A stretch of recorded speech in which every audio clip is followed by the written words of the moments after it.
Buenos días a todos. Yo creo que vamos a ir empezando este webinar. Bienvenidos de parte de la Asociación Española de Economía Agraria. Eva Iglesias y yo estamos encantadas de organizar este seminario en el que en su organización se ha unido Cajamar, que siempre ha mostrado su apoyo y compromiso con la asociación. En él vamos a hablar de la cadena, de la ley de la cadena. Esto es uno de los temas más importantes actualmente sobre la mesa en el ámbito agroalimentario. Era el tema de discusión por excelencia antes de la COVID, pero con la pandemia pasó a un segundo plano y ahora vuelve a estar de total actualidad. Con nosotros tenemos la suerte de tener a 4 ponentes impresionantes y a un moderador estupendo. Os voy a presentar, tenemos primero a José Miguel Herrero, que es el director general de la industria alimentaria, es el padre de esta ley.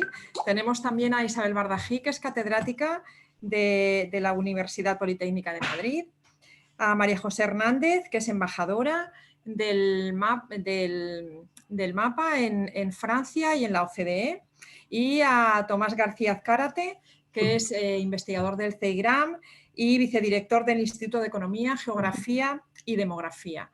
Como moderador tenemos a un moderador de excepción, que es José María García Álvarez Coque, que es catedrático de la Universidad Politécnica de Valencia. Bueno, espero que este seminario sea del gusto de todos. Muchísimas gracias por vuestra asistencia. Un saludo. Chema, te dejo en tus manos el debate. Pues muchísimas gracias, Marga. Estoy muy contento de participar en esta iniciativa de la Asociación Española de Economía Agroalimentaria. Creo que tenemos un tiempo que nos va a parecer corto para analizar cuestiones que son fundamentales. Son claves, más allá de las reformas de la PAC y de lo que es el hacer de las distintas políticas, tan amplias políticas agrarias. Hablamos de la ley de la cadena alimentaria, estamos hablando de distintos conceptos clave, como es el valor que se genera a lo largo de la cadena. Hablamos de confianza entre los distintos actores, de unas relaciones contractuales. Hablamos de transparencia en la formación de precios y en las condiciones del mercado. Hablamos de buenas prácticas comerciales, de evitar competencia desleal y, por tanto, hablamos de que el mercado funcione, porque eso es lo que aspiran todos los actores en la cadena alimentaria. Para ello, vamos a iniciar este panel que consistirá primeramente en 4 exposiciones. Esperamos que duren entre 10 y 15 minutos cada exposición. Yo les llamaré la atención, si me permitís, si veo que la cosa se retrasa un poquito. Y durante este panel podéis ir enviando ya preguntas. Fijaros que en el Zoom está el apartado preguntas y respuestas. Entonces, en ese sentido, podéis ir ya durante la primera intervención, ya podéis ir planteando preguntas, podéis decir a quién se dirigen, evidentemente, y también, pues también votar. Se pueden votar las preguntas en el Zoom. Así que también podemos ver si hay demasiadas preguntas, bueno, tendremos que agrupar o tendremos que filtrar. Bueno, no quiero ocupar mucho más tiempo. Quiero agradecer también pues la presencia de aquí nuestras 4 invitados, 4 colegas. Estamos hablando de ingenieros agrónomos, en fin, que esto todavía tenemos algo que decir, y de distintas especialidades. Y en primer lugar, le damos la palabra a José Miguel Herrero, que tiene una gran experiencia en lo que es el Ministerio de Agricultura, Pesca y Alimentación, con sus distintas denominaciones, en distintas agencias, como la Agencia de Aceite de Oliva, la Agencia de Información y Control Alimentarios y también la Subdirección General de Industria Alimentaria, que es el cargo que ocupa, y también esa experiencia se ha reflejado en la que es formulación de normas, contando con el sector para mejorar el funcionamiento de la cadena alimentaria. Así que, José Miguel, bienvenido. Pues muchas gracias. Es un placer participar en este en esta jornada que ha despertado tanto interés. Veo que hay más de 100 participantes en estos momentos conectados siguiendo el seminario de este repaso de la ley de la cadena que vamos a examinar de arriba abajo. Bueno, pues mi papel es dar un poco la visión de por qué hemos puesto en marcha desde el Ministerio de Agricultura, Pesca y Alimentación una ley tan ambiciosa como esta y cómo también hablar un poco de los antecedentes. Para hablar de los antecedentes nos tenemos que remontar hacia el año 2008, cuando la Comisión Europea empezó a hacer análisis en los distintos países de cómo estaban funcionando las relaciones comerciales dentro de la cadena alimentaria entre los agricultores, la industria y la distribución. Y ahí pues, se vio básicamente que era necesario establecer más transparencia y mejores, eliminar, por decirlo de una manera más clara, las malas prácticas que se daban dentro de esa cadena agroalimentaria. Fruto de esos trabajos, en el año 2013 se aprueba en España una ley que fue pionera, que fue de las primeras legislaciones a nivel europeo que aborda la temática de la regulación de la cadena y, por simplificar y por tenerlo claro, esta legislación lo que establece es un catálogo de obligaciones y de prohibiciones, junto con un régimen sancionador que permite a la Administración imponer sanciones si no se siguen esas obligaciones o esas prohibiciones, y con una agencia que es la AICA, la Agencia de Información y Control Alimentarios, con esa capacidad de investigar y de proponer y promover esas sanciones. Ahí, en esa ley del 2013, básicamente la novedad es pasar del trato al contrato, es decir, que se formalicen por escrito cuando existían unas situaciones de desequilibrio, pues que se formalicen los contratos por escrito. Y otra de las grandes aportaciones de esta ley es el pago de los productos a los 30 días para los productos frescos desde la entrega y a los 60 días para el resto de los alimentos. Básicamente estas son las dos grandes líneas que establece esa ley, que como digo fue pionera y que marca un antes y un después en las relaciones comerciales.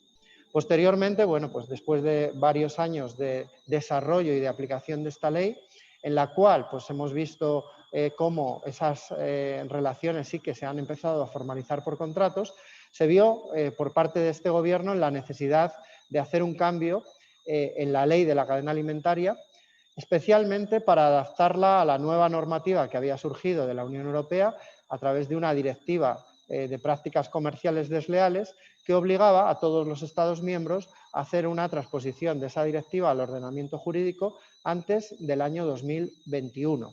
Y por lo tanto, en la hoja de ruta del Ministerio estaba la modificación de la ley para adaptarla a esas necesidades de la directiva.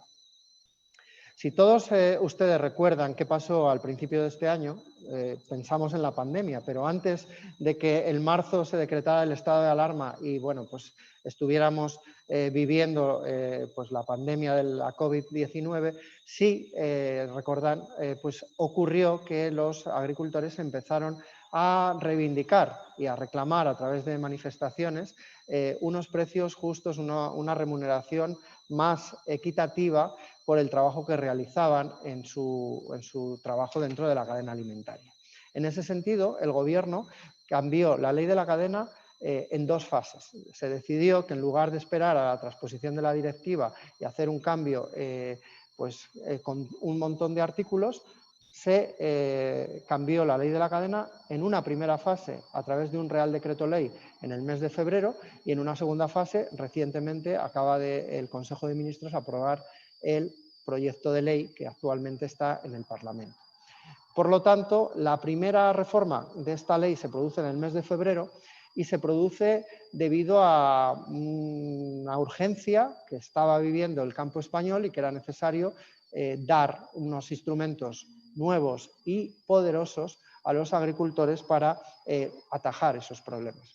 Y el Real Decreto Ley 5/2020 es un Real Decreto Ley que establece nuevas obligaciones. Entre ellas, bueno, antes de entrar en esas obligaciones en concreto, sí que quiero trasladar el espíritu del legislador haciendo esta modificación. Y el espíritu es que se pase, igual que antes se pasó del trato al contrato, ahora se quiere pasar de la imposición a la negociación. y se quiere que la cadena alimentaria sea una cadena de valor, que los precios se construyan desde abajo hasta arriba, es decir, desde los productores hasta los consumidores, y que se tengan en cuenta los costes de los productores, los costes que tienen para producir los alimentos, lo que llamamos los costes efectivos de producción. Por lo tanto, ese espíritu del legislador es que la cadena no destruya valor, que no nos encontremos productos en los lineales de los supermercados a unos precios que no remuneren a todos los eslabones, y que en la negociación, porque aquí no se está hablando de imponer un precio mínimo, sino que se negocie entre los distintos eslabones teniendo en cuenta los costes efectivos de producción, es decir, lo que cuesta producir un determinado alimento. Y eso queda plasmado en el contrato.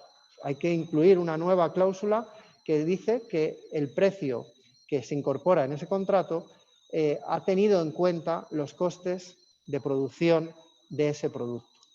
Y a partir de ahí aparece otro concepto muy relevante, que es la prohibición de destruir valor a lo largo de la cadena. Es decir, que en cada una de las transacciones comerciales se respete los costes de producción del alimento. Y al mismo tiempo, en el último eslabón de la cadena, en el punto de venta, también se establece una limitación a las promociones, y especialmente a aquellas promociones que banalizan los productos y que trasladan a los consumidores una imagen que no es real de todo el coste que lleva producir un alimento. Junto con esas modificaciones hay otra muy importante, que es la publicidad de las sanciones. En estos últimos años, desde que se aprueba la ley del 2014, las sanciones no se podían publicar. Con esta modificación de febrero de este año, las sanciones ya pueden hacerse públicas. Y esperamos que las primeras inspecciones que hizo AICA como consecuencia de la aplicación y de la entrada en vigor de este Real Decreto Ley, pues eso da lugar a expedientes sancionadores y finalmente a la imposición de multas. Esperamos que antes de final de este año podamos publicar ya los primeros operadores de la cadena que han sido sancionados por no respetar los preceptos que marca la ley de la cadena. Bueno, esto es muy importante, lo que incorpora el Real Decreto Ley, y es, como digo, la primera modificación que hace el Ministerio dentro de la ley de la cadena en este año. La segunda la acabamos de vivir a través de una aprobación por parte del Consejo de Ministros, después de haber sometido a información pública el proyecto de ley que manejaba el Gobierno, después de recibir más de 400 folios de alegaciones y de enmiendas propuestas por los distintos agentes del sector, y después de analizar el informe del Consejo de Estado, el informe de la Comisión Nacional de los Mercados y de la Competencia y todos los informes de otros ministerios que nos han hecho unas aportaciones para hacer una nueva ley de la cadena. En este sentido, sí que quiero destacar el papel de máxima colaboración que ha tenido este ministerio con el Ministerio de Economía y con el Ministerio de Comercio, y eso nos ha permitido pues, trabajar codo con estos dos ministerios muy importantes y que tienen mucho que decir en la regulación de la cadena alimentaria. Finalmente, el proyecto de ley está sometido ahora a un periodo de enmiendas. El primer periodo concluye el 1 de diciembre y son los grupos políticos los que tratarán de mejorar la ley, y en el debate en el Parlamento, en el Congreso y posteriormente en el Senado, pues se prevé que la ley pues, se quede más redonda y que se tengan en cuenta todas esas aportaciones, y al mismo tiempo que podamos tener una ley aprobada en mayo del año que viene, que es el periodo y el compromiso que tenía el Gobierno para adaptar a la directiva comunitaria al ordenamiento jurídico. En esta transposición de la directiva, pues hay que destacar, por un lado, el ámbito de aplicación, en el cual ya todas las operaciones con terceros países y las operaciones también con otros países de la Unión Europea tienen que quedar sometidas o bien a la legislación española o bien a la legislación de otro país de la Unión Europea. Y hay una serie de cláusulas, lo que llamamos cláusulas negras, que tienen que ser obligatorias, es decir, una serie de obligaciones que tienen los operadores y que obligatoriamente tienen que cumplir, aunque uno de los, o sea, no se pueden pactar, quiero decir, tienen que ser ejecutadas y cumpliendo lo que dice la directiva y la transposición de la directiva en nuestra legislación. Por lo tanto, esas obligaciones y prohibiciones que he comentado que la ley del 2013 incorporaba, ahora se amplían y ahora tenemos un catálogo de prácticas mucho más exhaustivo, mucho más detallado. Igualmente, otro de los elementos muy importantes es que hemos eliminado la necesidad de que hubiera desequilibrios entre las distintas partes para hacer contratos por escrito. A partir de ahora, cuando se apruebe la ley, en todas las operaciones que superan los 2.500 euros, en todas ellas va a ser obligatorio firmar un contrato por escrito. ¿Por qué? Pues porque veíamos que había operaciones como entre dos pymes, pyme con pyme, que no era necesario hacer el contrato por escrito y por lo tanto no había una certeza, una seguridad jurídica cuando se estaba comprando y vendiendo los alimentos.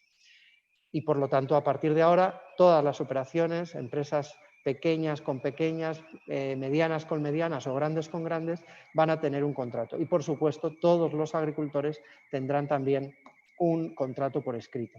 En cuanto a los plazos de pago, decir que seguimos manteniendo los 30 y los 60 días y que, como he dicho, queremos mantener ese espíritu de negociación, que se negocien los precios cuando se van a firmar los contratos por escrito. Y aquí, con esto termino, es muy importante destacar que el precio es el coste más el beneficio empresarial. En muchas ocasiones estamos hablando de que, cuando hablan de que es imposible la aplicación de esta ley, que hay algunas personas que son negacionistas en el sentido de que dicen que no se puede calcular un coste de producción de un alimento, nos están tratando de igualar el coste al precio y olvidamos que en el precio hay que incluir el beneficio empresarial que todo operador tiene derecho a conseguirlo por el trabajo que está realizando en la cadena. En definitiva, creemos que es una ley que mejora la ley del 2013, que aborda aspectos que no se había abordado anteriormente y que pretende que todo aquel que está dentro de la cadena de producción al menos se le cubran sus costes y nos gustaría al mismo tiempo que tenga un beneficio por la actividad que está desarrollando. Y por mi parte, pues nada más. Estos son los principales puntos y los principales pilares de la ley de la cadena y bueno, pues estoy atento para, en una última fase de esta jornada, atender a las preguntas que puedan surgir. Así que por mi parte nada más, muchas gracias y un placer estar aquí. Muchas gracias, José Miguel. Se ha oído un despertador ahí, no sé si tiene algo que ver con la duración de la... Sí, me había puesto la alarma. La has clavado, así que, bueno, estamos en un evento de la Asociación Española de Economía Agroalimentaria y aquí es muy pertinente el análisis económico, ¿no? Y para ese análisis económico de lo que puede ser la necesidad y las repercusiones de este tipo de normativas, nos acompaña Isabel Bardají, catedrática de Economía, Sociología y Política Agraria de la Universidad Politécnica de Valencia y investigadora de Valencia, no, de Madrid. Ya me la quería llevar. Madrid. Y también de CEGRAM, ¿no? El centro de investigación también muy relevante, la Politécnica de Madrid. Así que tienes la palabra, Isabel. Muchas gracias. Muchas gracias, muchas gracias. Bueno, voy a tratar de compartir pantalla, a ver si me sale.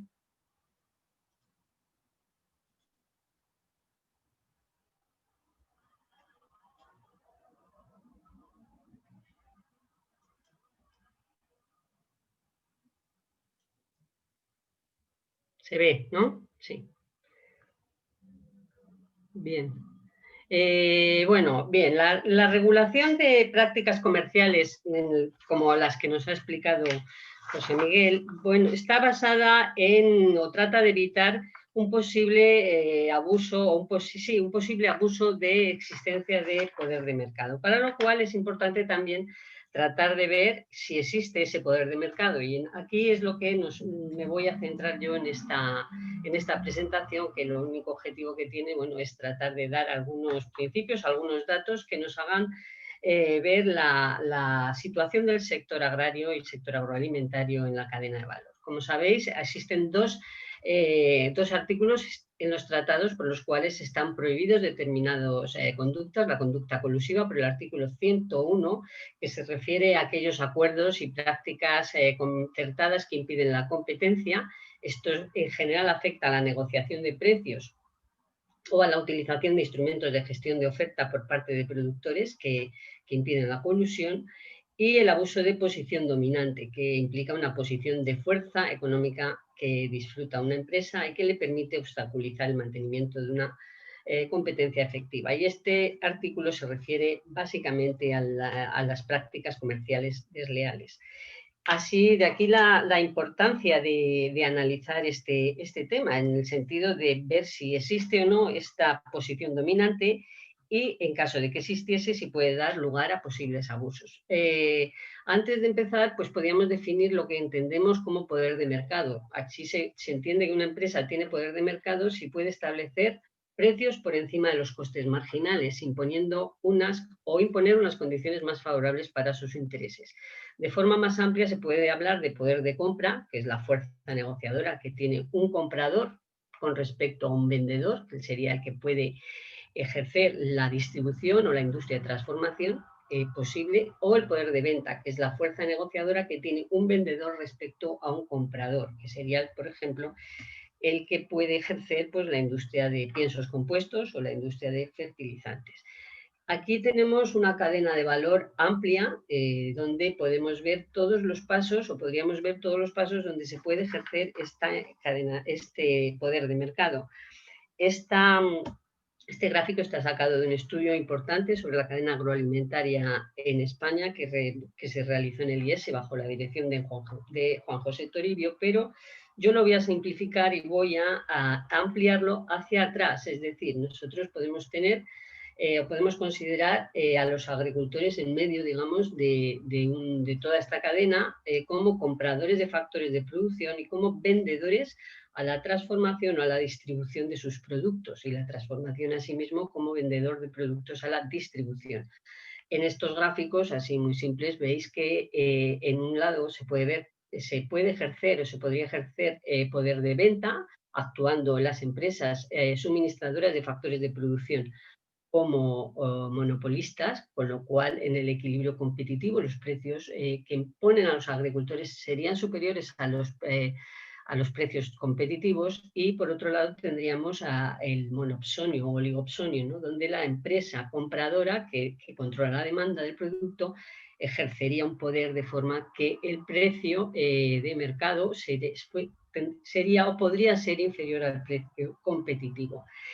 ¿En qué medida? Bueno, de todo esto, en la medida que exista una distinta concentración tanto en el sector de factores de producción como en el sector de distribución o de transformación, surge la preocupación de que si los agricultores están más expuestos a un abuso de posición dominante en los precios, ¿no?, que pagan o que perciben. Es decir, hay poder de mercado. ¿Cómo medirlo?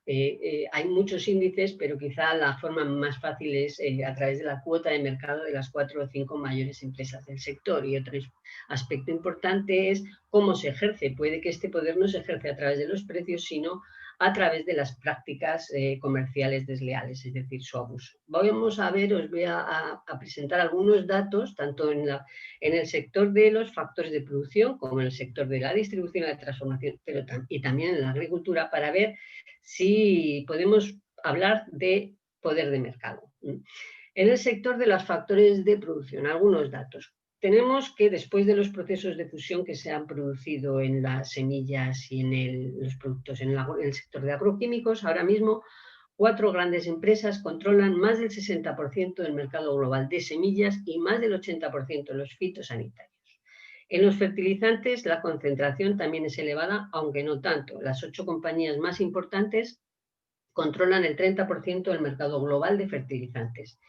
En España, las 5 primeras empresas representan el 50% del total de facturación del mercado de fertilizantes.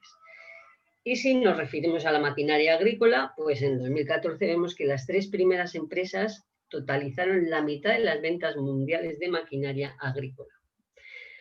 Otro sector importante en España, el sector de los piensos compuestos. Los datos de la CESFAC nos reflejan cómo 780 empresas aproximadamente nos producen 26 millones de toneladas. De estas 780 empresas hay 9 grupos empresariales que producen el 40% y se estima que aproximadamente el 70-75% se localiza en la producción integrada, es decir, hay una pequeña proporción de mercado libre. Es un sector donde por un lado hay una concentración, pero también coexisten pequeñas y medianas empresas en una dinámica que es común a muchos sectores. Frente a este sector de materias primas tenemos la agricultura. ¿Cómo está organizada? Según los últimos datos del Ministerio de Agricultura, Pesca y Alimentación, nos dicen que existen aproximadamente 1 millón de explotaciones agrarias, de las cuales 78.000, es decir, menos del 10%, tienen una dimensión económica superior a las 100 unidades de dimensión económica, y estas 78.000 aportan el 72% del valor de la producción, es decir, menos del 10%, ¿no? Sería más del 72%. Por otra parte, tenemos unas 344.000 con una dimensión media que aportan el 25% y un gran número de pequeñas explotaciones que aportan el 3%, es decir, está muy concentrado, pero también coexisten pequeñas y medianas empresas en un número bastante significativo.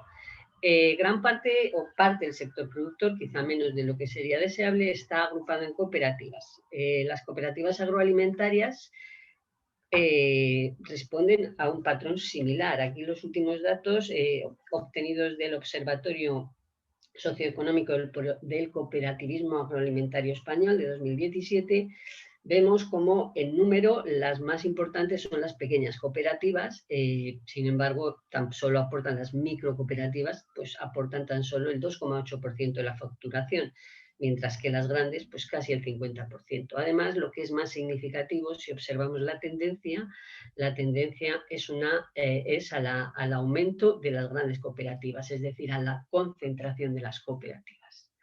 ¿Qué es lo que ocurre en la industria y en la distribución? Bueno, la industria de la transformación es un sector tremendamente atomizado, pero con muchas diferencias sectoriales. Aquí vemos cómo pues, las empresas, según las industrias, pues, se distribuyen desde menos de 10 asalariados a 500 y más. Entonces las diferencias son significativas. Lo que sí que es verdad es que hay algunos sectores en los transformados, por ejemplo las patatas fritas, los yogures y los postres lácteos, donde las empresas líderes de esos sectores controlan hasta el 70 al 80% de la cuota de mercado. Junto a ello, pues tenemos sectores donde esta concentración, la panadería, pues no es tan significativa. Y la distribución. La distribución tiene una elevada concentración. Aquí tenemos la cuota de mercado de las 5 primeras empresas, bueno, tenemos más, pero las 5 primeras empresas que controlan más del 50% de la cuota de mercado en la distribución. Porcentaje inferior, por otra parte, al que existe en otros países europeos. Vemos como Mercadona lidera tanto en cuota como en crecimiento y además es la que más crece en los últimos años, pero además es la que tiene mayor crecimiento tanto en superficie como en venta. Aquí tenemos también los datos de las mismas, es decir, hay una de las mismas empresas y vemos como las 5 primeras pues controlan una parte importante de la distribución. ¿Qué es lo que produce esto? Bueno, por otra parte, esta concentración de la distribución ha sido muy estudiada, pero sí que es verdad que ha tenido efectos positivos sobre el consumo.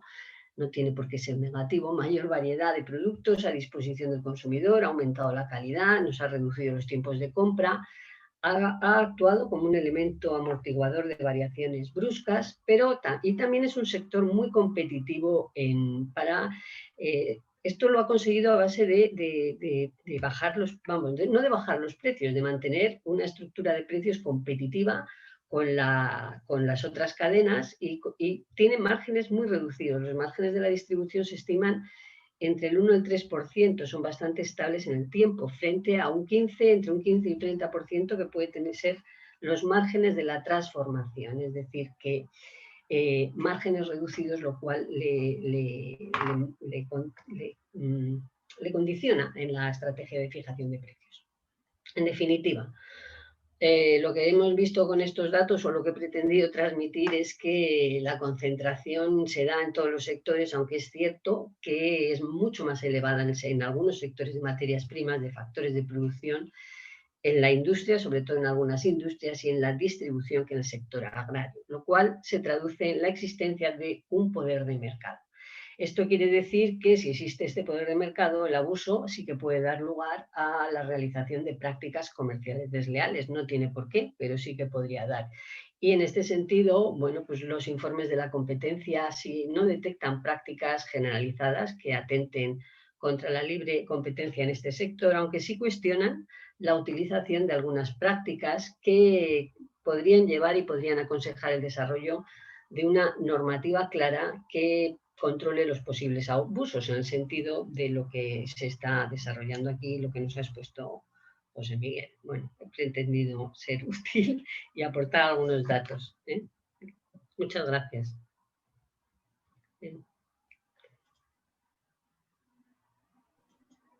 Bueno, muchísimas gracias, Isabel, por esta presentación económica, que realmente ha sido un espacio muy corto el que has dispuesto, pero creo que ha sido muy ilustrativo.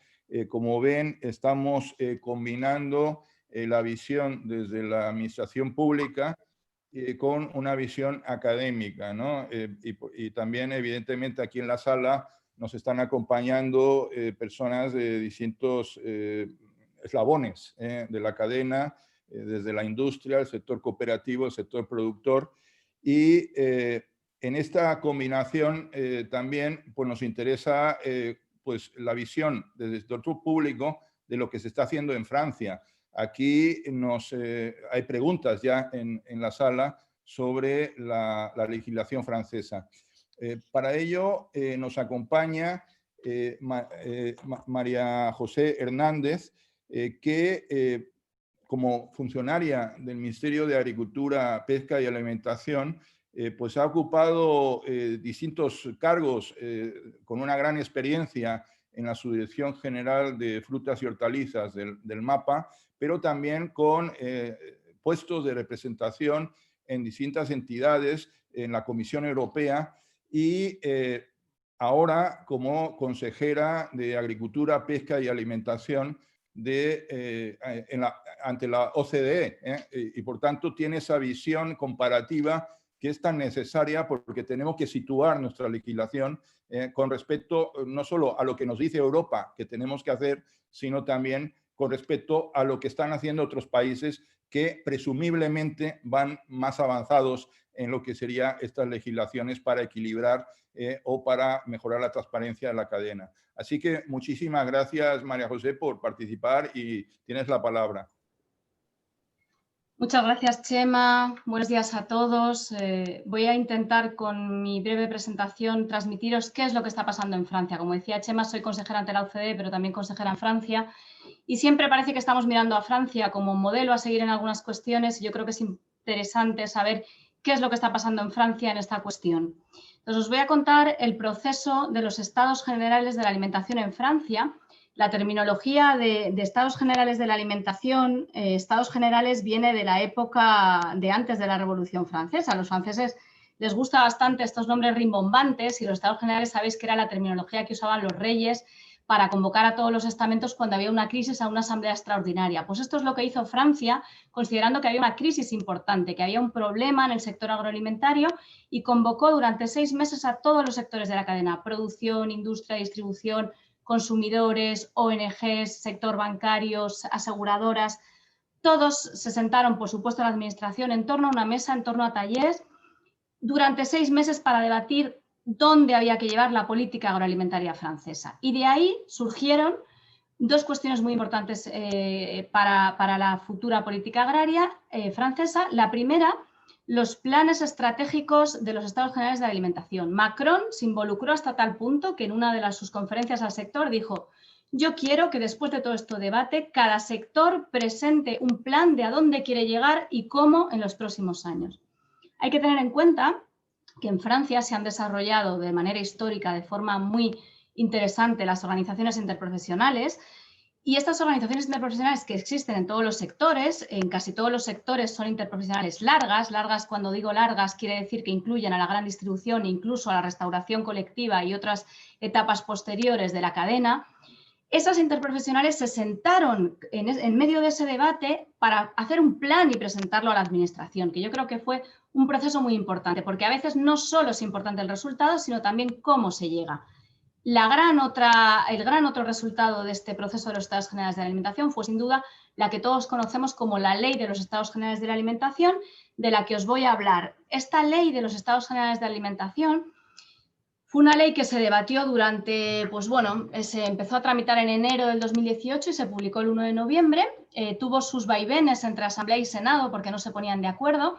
Una ley que empezó con 16 artículos y terminó con 98, de los cuales el Consejo Constitucional tuvo que anular 23, puesto que los senadores se quejaron y recurrieron la ley con esta lucha que tenían con la Asamblea. O sea que fue una ley con sus conflictos, pero también una ley exitosa desde el punto de vista del gobierno Macron. Es la gran ley del sector agroalimentario de su mandato. Y con más de 7 enmiendas, finalmente se publicó con 2 títulos fundamentales. Un primer título que lo que se basa es en mejorar el equilibrio de las relaciones comerciales, y un segundo título que es mucho más cajón desastre, que incluye cuestiones desde bienestar animal, reducción de fitosanitarios, reducción de plásticos, desperdicio alimentario, muchas más otras cosas. Pero hoy me voy a centrar en lo que es el primer título, que, como digo, son las disposiciones para mejorar el equilibrio de las relaciones en la cadena agroalimentaria, con el objetivo fundamental de poner fin a la guerra de precios, un poco hablaba Isabel de esos precios que intentan competir, ¿no? Porque desde un punto de vista de resultados de la ley de los Estados Generales de la Alimentación se decía: esta guerra de precios nos está llevando a destruir valor y a que los productores se empobrezcan. Por lo tanto, hay que reequilibrar la cadena con esta ley y hay que mejorar el reparto del valor. Entonces, me vais a permitir que voy a compartir pantalla para que veáis las principales medidas, que no voy a tener tiempo de contaros las 4 medidas para que Chema no me regañe por pasarme del tiempo, pero sí que os las dejo en la presentación por si luego hay tiempo para quien tenga más interés que las pueda mirar. Hay 4 medidas principales en la ley, en esta primera parte de equilibrio de las relaciones comerciales, una relativa a los contratos indicadores, que es en la que me voy a centrar, y otras 3, umbral de reventa pérdidas, limitación de promociones, que también decía el director que en España también se ha limitado esta cuestión, y precios abusivamente bajos. Como digo, me voy a centrar en la primera, que son las mejoras que se han realizado en Francia en relación con los contratos y con los indicadores. Cuestión muy importante.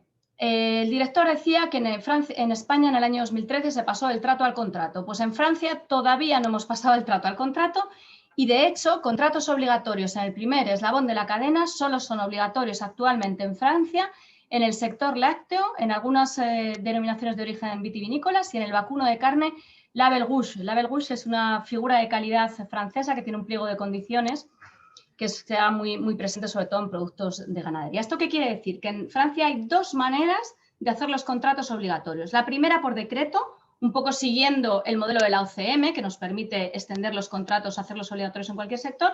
Y la segunda, que es muy importante, os decía, la figura de las interprofesionales en Francia. Una organización interprofesional puede decidir por acuerdo que se haga obligatorio este contrato para todo el sector. Esto es lo que ha pasado en determinadas denominaciones de origen del vino y en ese vacuno de carne de calidad que os decía. Una vez que sabemos que no es obligatorio para todos los productos, en aquellos en los que el contrato es obligatorio, la ley dice que lo primero es que tiene que ser el productor el que ofrezca el contrato al comprador. Y el comprador no se puede negar. Es un poco la construcción también de abajo arriba de la que hablaba José Miguel. ¿A qué está obligado? ¿Qué tiene que incluir el contrato, ese contrato entre el productor y el siguiente comprador? Pues tiene que incluir indicadores. Siempre oímos hablar del indicador de coste de producción, pero la ley no solo habla de un indicador de costes.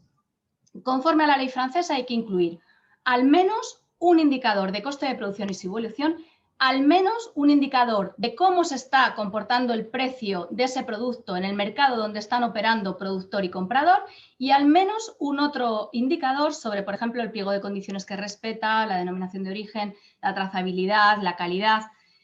Y lo que es muy importante, ahora voy a entrar con más detalle un poquito más adelante, en la ley nos indica cómo estos indicadores deben ser tenidos en cuenta a la hora de calcular el precio. Se dice que se tienen que incluir, pero no te dice cómo tienes que calcular el precio y no te dice, por tanto, que tienes que respetar los costes de producción.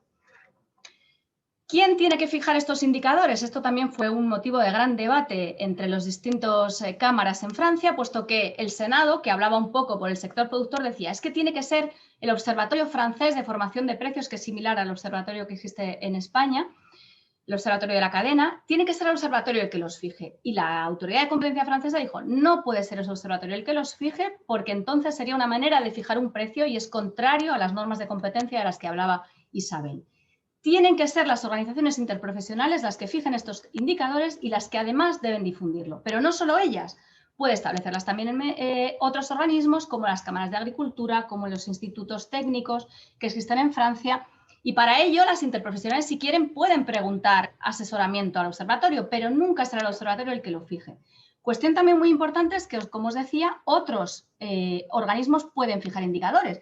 Y fijaros cómo fue la cosa, que cuando se empezó a hablar de esto, algunas grandes compañías de la distribución contrataron a economistas agrarios para pedirles que les empezaran a calcular unos indicadores. Aquello fue un revuelo, decían, oye, muy bien, hacemos todo esto y ahora resulta que los indicadores los va a calcular la gran distribución. Aquello se logró frenar por intermediación, obviamente, como suele pasar en muchos casos del gobierno, que les decían, si la gran distribución pertenece a la interprofesional que tiene que establecer indicadores de forma obligatoria, ¿por qué vais a establecer otros? Pues vamos a hacerlos todos conjuntamente. Y así se ha hecho. Ahora lo veremos con un poquito más de detalle. Por tanto, el papel fundamental de las organizaciones interprofesionales en Francia en esta cuestión. La ley prevé un tratamiento especial para las cooperativas, un tratamiento especial, puesto que lo que dice la ley es que estas disposiciones no le aplicarán a las cooperativas siempre y cuando los estatutos y los reglamentos internos de las cooperativas establezcan reglas similares con un efecto similar a estas disposiciones. ¿Esto qué quiere decir en la práctica? Lo que quiere decir en la práctica es que las cooperativas francesas tienen que modificar sus reglamentos internos y estatutos para incluir cómo van a calcular la remuneración a sus cooperativistas, es decir, cuáles son los indicadores de costes de producción y de otros que van a utilizar para calcular esta remuneración y, en definitiva, también el precio de venta. Y además, la ley establece no solo que lo tienen que establecer esta metodología en su reglamento interno, sino que tienen que informar anualmente en la asamblea a los cooperativistas de cómo se han calculado esos indicadores y de cómo se están utilizando para su remuneración de los cooperativistas. La ley también dice muy importante, porque hasta ahora os estaba hablando un poco de esta primera fase entre el productor y el siguiente comprador, pero la ley también establece que esos indicadores de los que hemos hablado antes, de costes, de mercado, de calidad, tienen que incluirse en todas las siguientes etapas a lo largo de la cadena, lo que se considera el fenómeno de cascada. Os pongo ahí también que esto entró en vigor a la vez que la ley. Hubo otras disposiciones que entraron con más periodos más transitorios, más amplios, pero esto cuando la ley se publicó entró en vigor. ¿Qué es lo que ocurre? Que una cosa que entra en vigor pero que no han tenido tiempo las interprofesionales de desarrollar indicadores, pues en la práctica no se pudo utilizar hasta las negociaciones comerciales 2019-2020. Y de hecho, incluso ahora todavía está un poco verde en algunas cuestiones, como ahora veremos.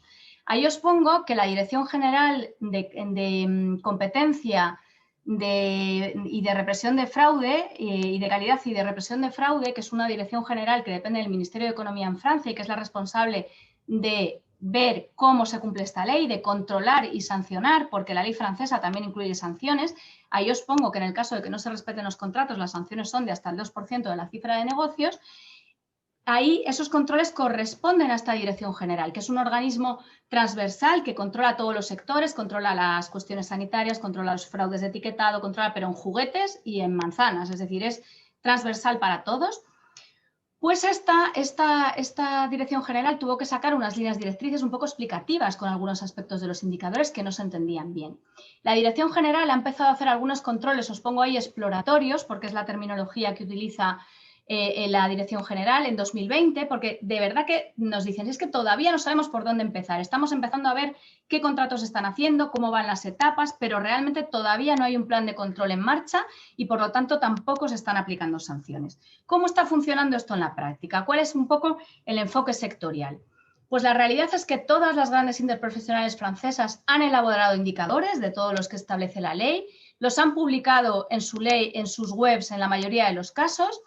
No todas, por ejemplo, en el vacuno de carne se han puesto de acuerdo en la metodología, pero no se han puesto de acuerdo en publicar indicadores, puesto que la gran distribución bloqueó el acuerdo final. Pero sí que, como digo, en la gran mayoría sí que se han fijado estos indicadores y se han publicado y se han difundido. Os pongo ahí el ejemplo de la leche de vaca. La organización interprofesional CENIEL cada año primero envió una metodología a Bruselas, a la Dirección General de Competencia, que le ha aprobado esta metodología y publica un cuadro muy completo de todos los indicadores de mercado, de volúmenes, de todo y también de costes. Pero aquí os cuento una cosa interesante de cómo está funcionando. Como os digo, en la leche de vaca se ha conseguido incluso acordar a lo largo de toda la cadena estos costes de producción, que estos están indicados por euros por mililitros, e incluso lo que llaman ellos le prix de revient, que es el precio de coste, que es el coste de producción al que le detraen las ayudas y al que le detraen los otros ingresos que pueda tener la explotación por algo que no sea leche, por ejemplo, por la venta de terneros. Y ahí sacan un precio de coste, que en 2019 era de más de 40 céntimos. Bien, ¿a cuánto se está pagando la leche en Francia ahora mismo? Pues más cercano a 33, 35 que a 40. ¿Y por qué? Pues porque, como os decía, la ley no dice cómo yo tengo que usar esos indicadores. Lo que dice es que tienen que estar. Ahora, ¿cuál es la fórmula final del precio que se va a pagar? Eso es libre. Y de hecho es un poco la queja del sector productor de los grandes sindicatos agrarios franceses, la FNSEA, que dice, muy bien, usted me pone esto, pero no me impide que yo pueda vender por debajo de costes o que puedan exigirme que venda por debajo de costes. Les da un poco envidia la ley española y dicen, ¿eso es posible con las reglas de competencia en la mano? A nosotros nos han dicho que eso no es posible. ¿Por qué? Porque si yo hago una fórmula de precio, tengo un indicador de costes y tengo un indicador del precio del mercado, le pongo un coeficiente de un 0,1 delante del indicador de costes y un indicador de 0,9 delante del precio del indicador de precio de mercado y me sale un precio pues que es muy parecido a lo que hay hoy en día en el mercado. De ahí que para el sector productor francés no se haya ido suficientemente lejos con esta ley. Si vemos, por ejemplo, vemos el ejemplo de las frutas y hortalizas, en vez de llegar a un indicador que dice exactamente lo que es el coste y lo que es el prix de revient, lo que han hecho en frutas y hortalizas es hacer indicadores agregados de la evolución del precio de los factores de producción, es decir, de la mano de obra, de la electricidad, del agua, de los insumos, semillas. Y con todo esto lo que hacen son estas gráficas que publican, la última la acaban de publicar hace poquito, que está actualizada hasta julio de 2020, para 4 tipos de explotaciones de frutas y hortalizas. Si veis, por ejemplo, el amarillo son para los frutales. ¿Qué me dice esta gráfica? Lo que me dice es que en julio de 2020 estos factores de producción son un 12,7% más caros de lo que eran en enero de 2010. Y con eso los productores tienen que jugar para fijar sus contratos. El objetivo de la interprofesional de frutas y hortalizas en un futuro es poder hacer una aplicación informática de manera que cada productor pueda incluir lo que ha comprado de gas, lo que ha comprado de agua, lo que ha comprado, lo que ha gastado en cada uno y que le salga un coste de producción a su medida, por decirlo así, lo pueda tener en cuenta en los contratos. Pero de momento estamos así. Os pongo estos 2 ejemplos y ya con esto termino para que os hagáis una idea de que esto se ha desarrollado mucho en Francia, las interprofesionales han hecho el trabajo, el debate está ahí, pero ¿cuál es un poco la evaluación desde el sector? Lo que se dice es que el camino es el bueno, que la vía de comunicación es la buena, pero que, como dijo el ministro francés hace un año, la compte n'y est pas, las cuentas, los números no salen, todavía no vemos esos números. Desde el punto de vista del sector productor es porque hay que ir más lejos con la ley y porque todavía falta trabajo entre los distintos eslabones. Pero en cualquier caso sí que todo el mundo coincide en que el camino elegido es el bueno y que el ambiente está mejorando. Muchas gracias. Muchas gracias, María José. Creo que ha sido una perspectiva rigurosa, ha sido crítica, pero también al final con ese toque positivo de un camino que se lleva andando, y también una comparativa con respecto a la legislación española, en el que bueno, pues puede haber algunas sombras, pero también hay luces, ¿no?, en lo que podría ser la normativa que se está aprobando y se está legislando. Para completar este panel, pues tenemos a Tomás García Azcárate, que pues no voy a presentar su largo currículum. Yo creo que lo conocemos muy bien, pues por sus obras, porque realmente nos ilustra periódicamente con una frecuencia pues, que esperamos que continúe en sus análisis sobre la política agrícola común, y que tiene una gran experiencia en lo que serían las políticas europeas, la Comisión Europea. Ahora en el mundo está el lado académico, pero perfectamente combina lo que sería la visión política con la visión académica. Muchísimas gracias, Tomás. Tienes la palabra. Gracias, Chema, por tus amables palabras, y le pido perdón a Dios por el gustito que me ha dado el oírlas. Bueno, en la presentación tenía pensado hablar primero del punto de partida, pero en buena parte ya lo han tocado los demás. La cadena alimentaria tiene que crear valor, está claro, y lo ha recordado Josemi. A principio de año, parece que fue hace un siglo, el tema estaba claramente encima de la mesa de unos precios justos en las manifestaciones de principio de año. Dentro de, y siguiendo con el punto de partida, hay un tema esencial. La siguiente slide, por fin. Hay un tema esencial, y es que se le está pidiendo al sector que esté comprometido con los objetivos de desarrollo sostenible. Vamos a tener una ecocondicionalidad reforzada, vamos a tener ecoesquemas que van a servir para abordar los retos, pero en fin, que van a ser unas obligaciones suplementarias, y esto lo puede entender todo el mundo, pero choca con una resistencia si los agricultores no son capaces de conseguir una rentabilidad suficiente. Es decir, que los agricultores sean protagonistas del cambio climático, sí, por supuesto, pero la rentabilidad es condición necesaria, aunque no suficiente. Siguiendo pues con el punto de partida, ahí nos han, en la siguiente slide nos la ha explicado Josemi. Tenemos la ley, tenemos el decreto. Lo más polémico es, y lo detallo en la siguiente slide, el coste efectivo de producción. Esta está la definición recogida por el Real Decreto, y bueno, pues si analizamos esta definición, entramos en un terreno pantanoso, y como lo vemos en el siguiente slide, el legislador se ha decantado hacia el concepto de costes variables, es decir, los costes directos asociados a la producción. Una vez metido en el berenjenal de hablar de costes, parece una sabia decisión, porque las medidas, además de ser bien intencionadas, tienen que ser controlables, y bueno, los gastos enumerados por el Real Decreto entran en el ámbito de lo que se podría controlar. Son además costes comunes para todos los agricultores. Ahora bien, con esto entramos en lo que yo llamo el laberinto. Dentro de este laberinto, algunos querrían que se tuviera en cuenta los costes totales, amortizaciones, mano de obra familiar, etc.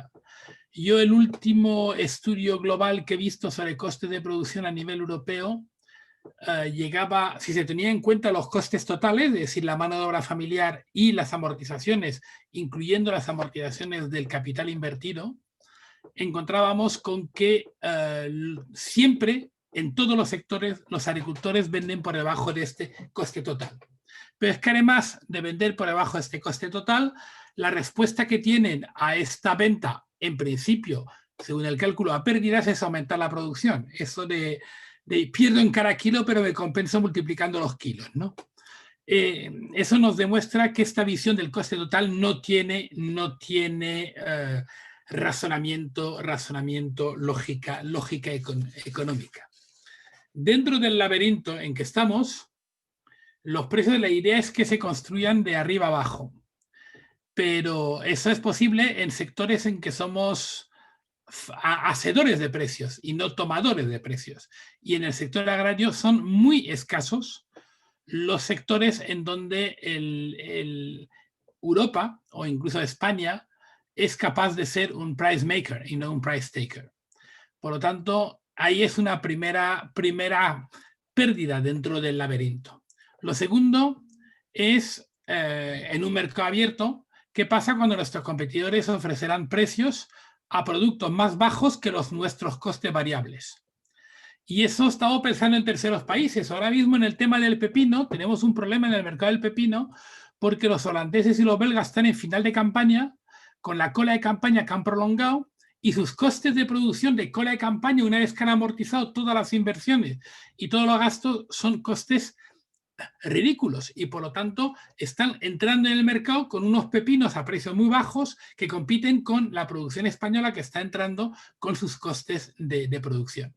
Por lo tanto, ahí hay otra gran pérdida en el laberinto. Y luego está el tema, evidentemente, he cogido el ejemplo del olivar.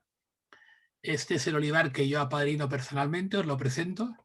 Este es el del olivar, en donde nos encontramos con que entre el olivar superintensivo y el olivar de baja producción, la diferencia de coste de producción puede ser de 1 a 3.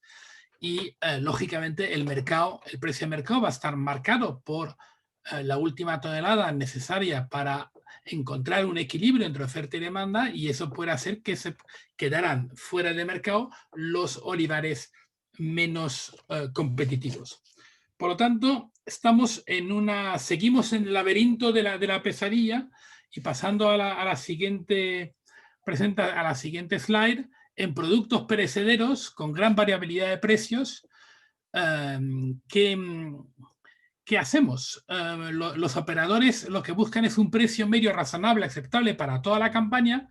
Muchas veces tienen firmado una campaña con un suministrador en las cuales una semana ganan mucho, otras se ganan menos, buscando una fiabilidad, un equilibrio entre todos los precios, un precio medio de campaña que sea más o menos estable.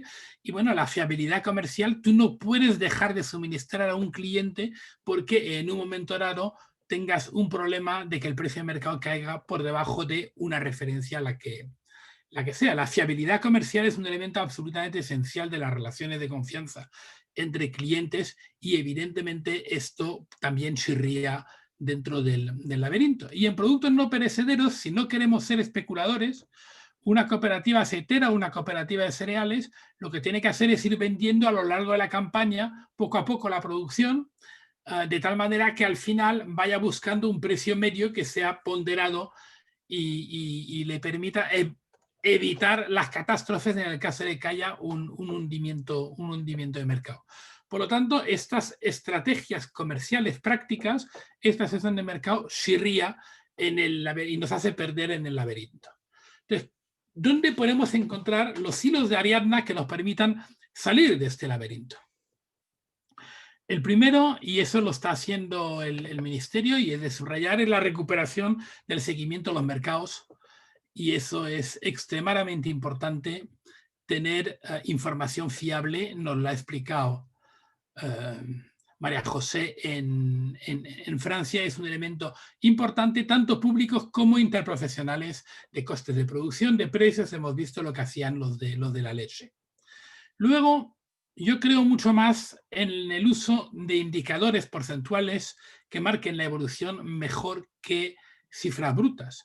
Es decir, tú puedes llegar a un acuerdo indicativo en torno a un precio, y luego en función de la evolución de los distintos factores, que pueden ser el mercado o los costes de producción, o una mezcla de todo, o ponderado, o precios de referencia de los competidores, etcétera, puedes ir actualizándolo a lo largo de la campaña. Me parece el uso de indicadores porcentuales una manera útil de salir de este hilo de Ariadna de los costes, una vez fijado un precio base a partir del cual se hace la negociación.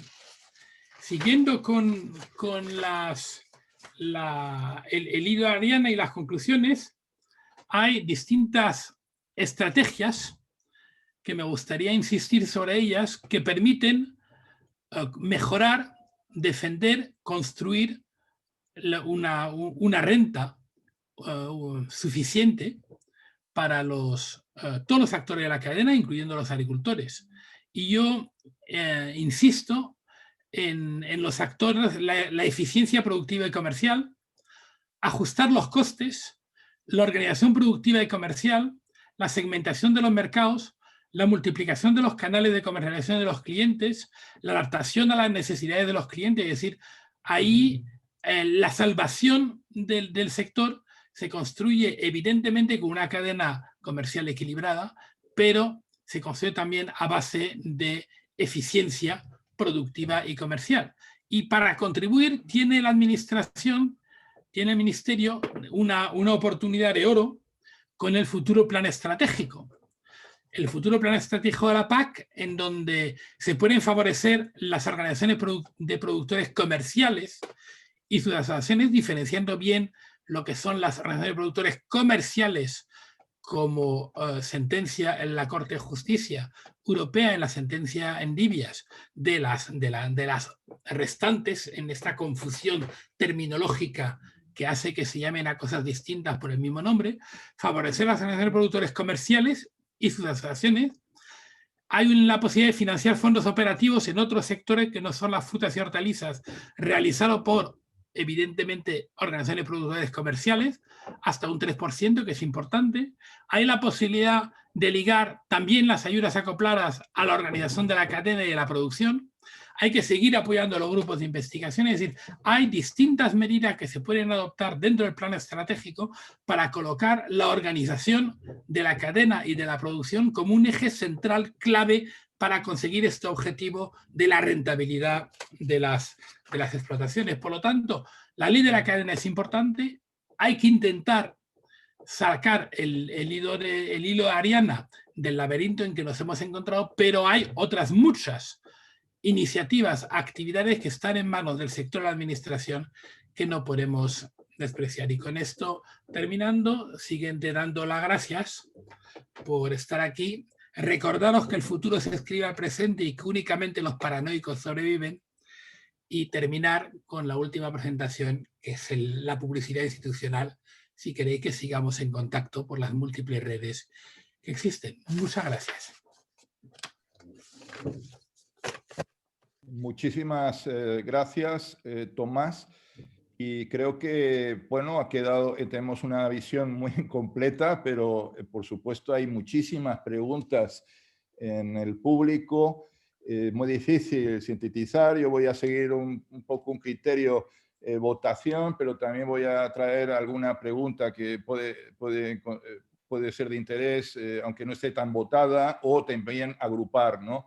En ese sentido, voy a irme dirigiendo a los distintos miembros del panel y luego en cualquier momento también, oye, pues si queréis matizar algo, pues podéis entrar en el debate. Así que os invito, María José, José Miguel también, poner vuestras cámaras, también así vemos la cara que ponéis mientras opinan los demás. Así que, bueno, pues empezaría un poco con una pregunta más genérica, quizás menos legislativa, que plantea pues cuál es la eficacia. Realmente esto tiene eficacia, esta ley. Voy a iniciar un poco por el final, por Tomás. Esta pregunta se está hablando de un enfoque de negociación, ¿no? Entonces, pues hay quien está inquieto de cómo se obliga a un operador con posición de dominio a sentarse a negociar si tiene alternativas más baratas en un mercado abierto y con gran diversidad de estructuras de costes de producción, ¿no? Entonces, en ese sentido, estamos hablando de qué consecuencias. Por ejemplo, hay otra pregunta que nos diría qué consecuencias tendrá para los productores menos eficientes vender a un precio superior por tener precios superiores al de sus competidores, eso a corto plazo. No sé, Tomás, pero bueno, cualquiera puede intervenir, así que adelante. Yo ya he intervenido ahora, casi mejor hablan otros, ¿no? Bueno, no sé, ¿alguien quiere contestar? Sí, yo puedo hablar. Muy bien. Vale, yo creo que aquí es importante decir que la ley lo que supone es un instrumento que no tenían los productores ni no tenía el resto de operadores de la cadena alimentaria, y que con esta modificación de la ley se incorpora un instrumento que anteriormente no se había manejado, que es el concepto de los costes de producción. Algo que me parece evidente es que cuando se está negociando el precio de un bien, pues al menos cubra los costes de producción. Eso no se había abordado en el año 2013. En el año 2013 nos habíamos centrado más a lo mejor en que el contrato estuviera por escrito y por lo tanto hubiera una seguridad jurídica, pero no había esa posibilidad de hablar con el que está comprándote el producto para decir, a mí me cuesta producirlo X. Por lo tanto, es un paso adelante. El tema de que hay otros operadores que pueden ser más competitivos o que pueden ofrecer precios en el mercado más ventajosos, pues eso es algo que ya existía también incluso antes de la ley del 2013. Es una cuestión que se planteó también desde el 2014 al 2020, en concreto me acuerdo con el tema de la leche, y la leche es un producto muy perecedero, y los ganaderos estaban siempre sometidos al decir, bueno, yo tengo muchas veces que aceptar el precio que me impone la industria, y si no lo acepto en 48 horas, pues tengo que tirar mi producto. Bueno, pues ahora lo que estamos haciendo es mejorar esa redacción del año 2013 e incorporar que cuando se esté comprando y vendiendo se tengan en cuenta los costes de producción, algo que me parece muy, muy obvio, pero que hoy por hoy no existía. Y bueno, pues creo que es un instrumento que permite a los agricultores y a los ganaderos poder negociar con más fuerza, y al mismo tiempo tienes también a los inspectores de la ICA que pueden vigilar que se cumpla eso y que pueden imponer sanciones. Creo que en cualquier caso es un paso adelante y un paso positivo. Pero bueno, el mercado, como sabemos, es un mercado abierto, es un mercado libre, y tampoco puedes imponer, como no se pretende desde el Ministerio, la obligación de tener que comprar a un determinado precio, y mucho menos el poner precios mínimos. Muy bien, no sé si tenéis algo que añadir o con este. Bueno, habría otro grupo de preguntas relacionadas con los productos perecederos. Hay mucha inquietud. Por ejemplo, Amalia nos pregunta, en el sector de frutas y hortalizas, donde las producciones no están reguladas, ¿qué pasa con el precio cuando hay una sobreproducción que se da muy a menudo y ese precio no se puede poner por encima del coste? Hay incluso quien, por ejemplo, Jorge Jordana, llega a plantear que ya que se lucha contra el desperdicio, pues si la aplicación estricta de esta ley no va a provocar que haya que tirar producciones perecederas, como ha pasado recientemente en el sudeste. Por tanto, hay una preocupación en este sector, ¿no? No sé quién podría añadir alguna respuesta. La ley, lo ha dicho Josemi, es uno de los instrumentos. Yo creo mucho en el uso de otros instrumentos simultáneos, ¿no? En Francia, en las frutas y hortalizas, la interprofesión es la que facilita, decide las promociones. Es evidente que si en un momento dado hay mucha melocotón, hay mucho tomate o hay mucho tal, no lo vas a tirar, y por lo tanto tienes que organizar promociones. No es lo mismo que la promoción sea el resultado de una llamada del comprador al vendedor para decir, oye, voluntariamente por cada kilo que te compro me vas a regalar uno, a que haya un diálogo, una concertación que enmarque, pues que lógicamente va a haber momentos en donde hay que dar salida al producto. Es decir, lo importante, lo que intenta, en fin, que José me explique lo que intenta la ley. Yo como lo siento, es un instrumento más, junto con las interpretaciones, junto con el plan estratégico que hay que utilizar, un instrumento más para vertebrar la cadena, para que la gente pueda sentarse en torno a una mesa legalmente y pueda discutir organizar, vertebrar. Evidentemente no va a ahorrar las tensiones y las va a haber, lógicamente, entre comprador y vendedor. Eso nos pasa a todos. Pero no es lo mismo que haya un marco de vertebración estructural en el cual se pueda legítimamente y legalmente hablar, discutir y se tengan bases objetivas, un coste de producción, unos indicadores, tal, para poder discutir, ver y tal. Pero evidentemente en frutas y hortalizas es que el precio puede ser distinto de la mañana a la tarde. O sea, si está el sol, si sale el sol, te sube el tomate y te empieza a llover y te baja el tomate en el mismo mercado. Y en una subasta ni te cuento. Hablaban de la subasta de pescado en las preguntas. Evidentemente. Pero frente a la ley de la selva, lo que es importante es intentar construir un marco en el cual los actores de la cadena puedan hablar, puedan discutir, puedan conocerse y puedan buscar estrategias conjuntas. Yo también aquí quiero hacer una aportación, que lo he dicho antes, ¿no? Que el precio es la suma del coste y el beneficio, y lo que deberíamos es construir un sector agroalimentario que al menos respete los costes de producción. Evidentemente, en el mercado donde hay una ley de la oferta y la demanda, cuando haya mucha oferta los precios bajarán, eso tendrá que ajustarse con un beneficio menor, pero en ningún caso queremos que se tenga que justificar que haya que vender permanentemente por debajo de los costes de producción. Luego, también es evidente que en una campaña pues, se pueden hacer los costes medios desde el inicio de la campaña hasta el final, y cada productor tendrá que decir cuál es ese coste medio, y a lo mejor puntualmente tienes que vender unos kilos con un beneficio negativo para evitar precisamente que destruyas el producto, pero lo recuperas luego con otra cantidad de la producción de esa campaña. Cuando calculas el coste de tu producción, pues compensas unos precios con otros.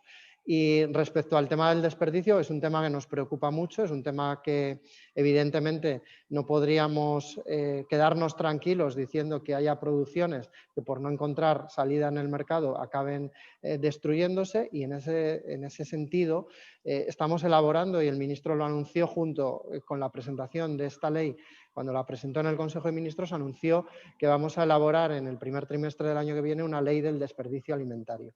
Y estamos planteando esa posibilidad, que cuando haya pues, problemas de sobreoferta y al final el mercado no pueda absorber todo ese producto, pues que antes que destruirlo haya mecanismos de donaciones o de canales paralelos para que pueda llegar a las personas menos favorecidas y que al final ese producto no acabe en la basura. Y queremos cerrar el círculo de que son medidas complementarias, la ley del desperdicio con la ley de la cadena, y como ha dicho Tomás, esto es un instrumento más dentro de un conjunto de instrumentos que se quieren articular a nivel del Estado español. Dos preguntas, no sé si, dos preguntas para Isabel, de Felipe Medina, que consisten en, bueno, las ves, cómo puede afectar a los precios de venta al público la obligatoriedad de cubrir los costes de producción en toda operación comercial.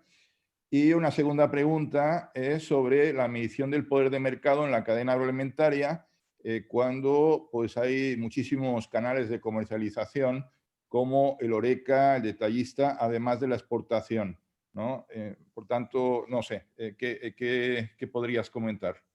Bueno, en cuanto a la medición del poder de mercado, es que hay mucha literatura sobre el tema, pero yo lo he dicho, el indicador para mí más fácil, porque está el indicador que calcula la competencia, que ahora no me acuerdo cómo se llama, pero que tiene un nombre que empieza por H, que es una fórmula matemática sobre cuotas de mercado que, bueno, te da un reflejo más preciso, ¿no? Pero a mí me parece que la cuota de mercado de las primeras empresas sí que nos refleja el grado de concentración y, por tanto, la posibilidad de que surja ese poder de mercado o ese abuso de poder de mercado. Yo creo que el poder de mercado es malo en la medida en que puede dar lugar a abuso. O sea, y no me parece que sea un tema, o sea, tiene grandes ventajas la concentración que ha tenido lugar la distribución, independientemente de todos los canales que hay de distribución, ¿no? Del pequeño detallista. O sea, no creo que sea un aspecto negativo, ¿no? El otro era el precio, ¿no? Sobre los precios, sobre qué impacto tiene el fijar precios sobre los costes. Esto lo dice ya. O sea, ¿qué efecto, la obligatoriedad de cubrir los costes sobre los precios a venta al público? Hombre, yo creo que de eso están hablando esto. El objetivo de la ley, que es fijar precios por encima de los costes, claro, es un tema complicado en la medida, y además lo han dicho Tomás y José Miguel, ¿no? De a qué te refieres, si es un precio medio de campaña, un precio puntual. O sea, yo creo que depende del producto y depende del momento.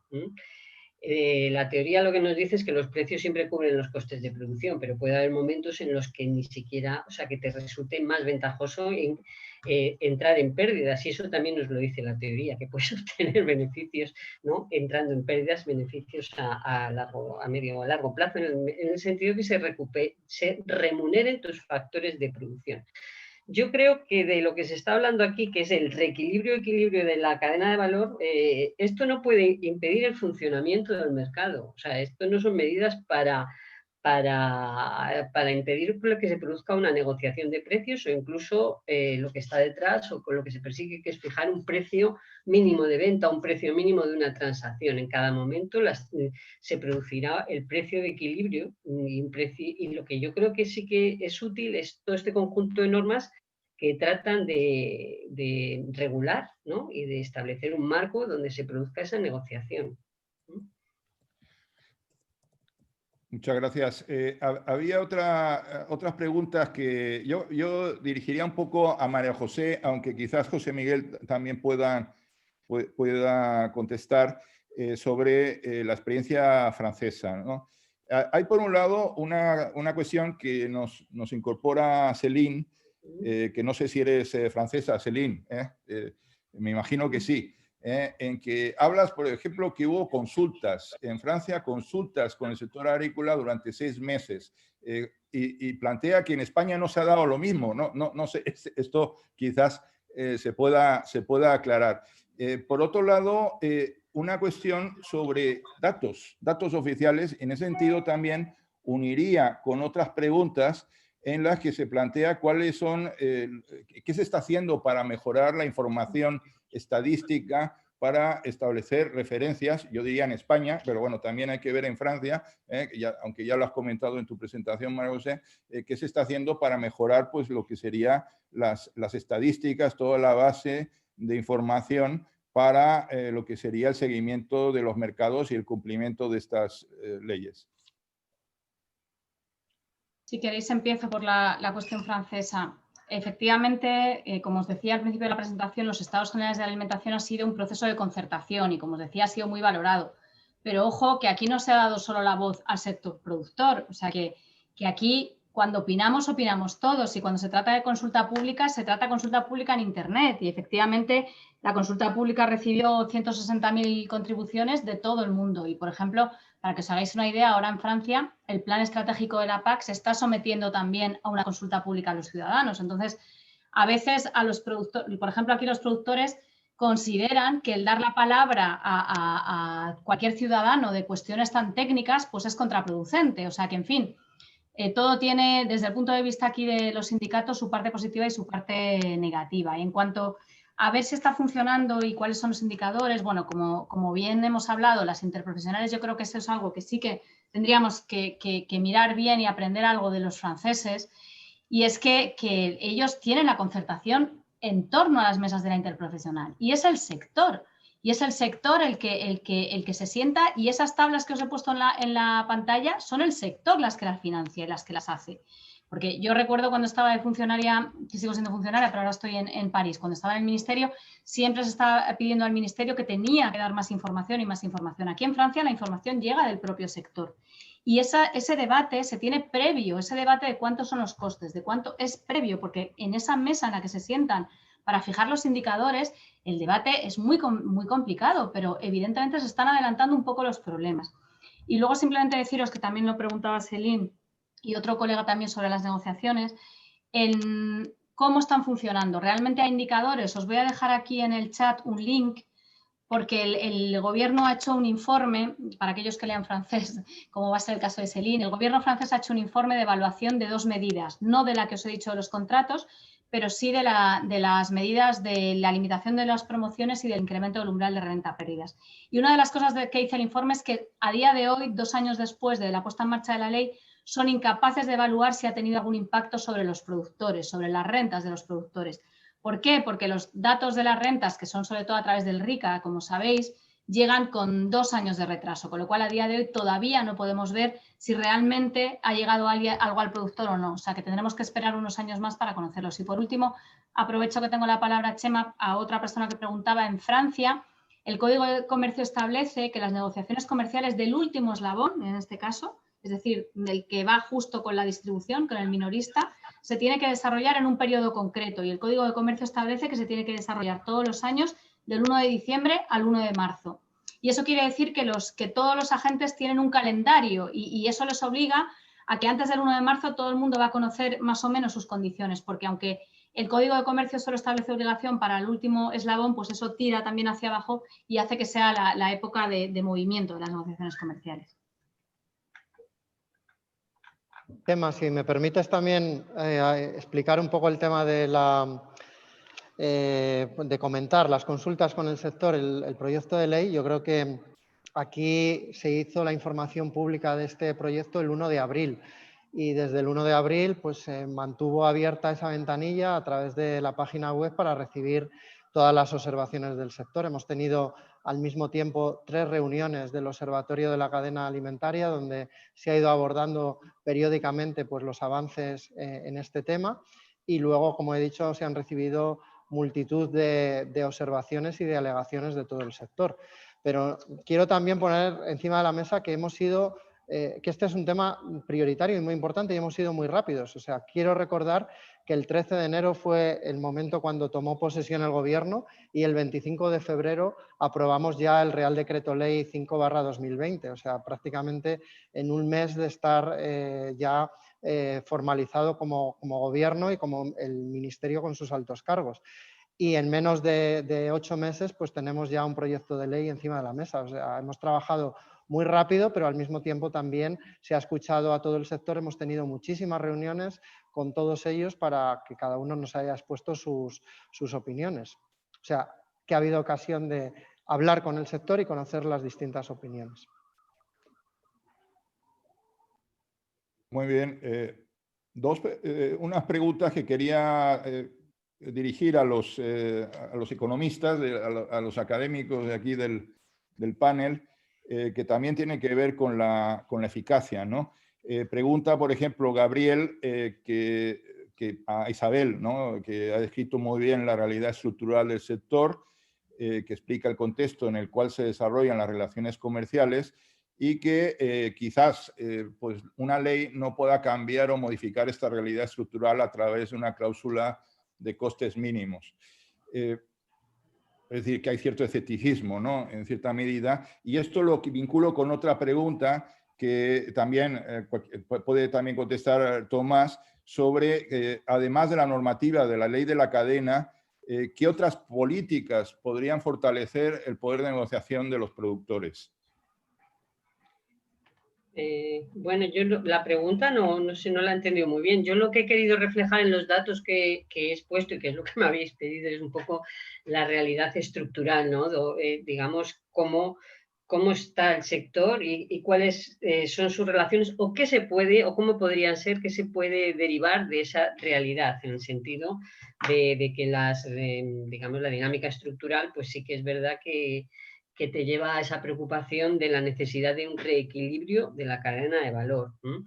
En cuanto a los costes mínimos o que los precios no superen los costes variables, yo he dicho, lo he dicho antes un poco, en la negociación no debe, la regulación, perdón, no debe impedir el funcionamiento del libre mercado y muchas veces, según nos enseña la teoría económica, los precios pueden ser inferiores a los costes variables y aún así, ¿por qué? Porque si cierras, pues pierdes más sencillamente. Esto no puede ser nunca una situación sostenible a largo plazo porque es imposible a largo plazo, pero a corto plazo, en un momento del tiempo, tú puedes cerrar. o sea, perdón, puedes fijar unos precios por debajo de los costes y aún así perderías más si no cierras ese trato, ¿no? Y yo creo que eso es lo que nos enseña la teoría económica, tratar de explicar esas situaciones, ¿no? Que no son irracionales desde el punto de vista de comportamiento económico. Hombre, sobre las políticas públicas, las medidas, evidentemente hay medidas desde Europa. A nadie que me conozca le va a extrañar si le digo que el apoyo a las organizaciones de productores o a la transparencia de información son elementos claves para que haya un mejor funcionamiento del mercado y un mayor equilibrio entre los distintos actores. Hay elementos también a nivel de la política nacional, y he hablado de los planes estratégicos, que es lo que está discutiendo ahora. Pero los PDRs pueden jugar un papel esencial en ayudar a que los productores ofrezcan el producto que necesitan los demás escalones de la cadena, porque también, si hablamos de colaboración, se trata de responder a las demandas de tus clientes y tal, y ahí los PDRs pueden ayudar. Pero yo creo que una de las grandes asignaturas es el propio sector y la capacidad de elaborar estrategias propias del sector. Nos hablaba María José en Francia. Evidentemente yo estoy a favor de interpretaciones largas en lugar de cortas para que estén sentados todos los actores de la cadena, pero seguimos hoy en día con enfrentamientos internos dentro del sector productor. No imaginemos entre sector productor e industrias y comercialización y tal. Yo creo que hace falta también un cambio de mentalidad para poder abordar esta necesaria construcción de estrategia conjunta. Y luego hay otros temas que se plantean desde el sector con razón en cuanto a las condiciones de competencia con importaciones, y por lo tanto que no se puede importar un producto que no haya tenido las mismas o que no esté en condiciones de respeto de la reglamentación comunitaria.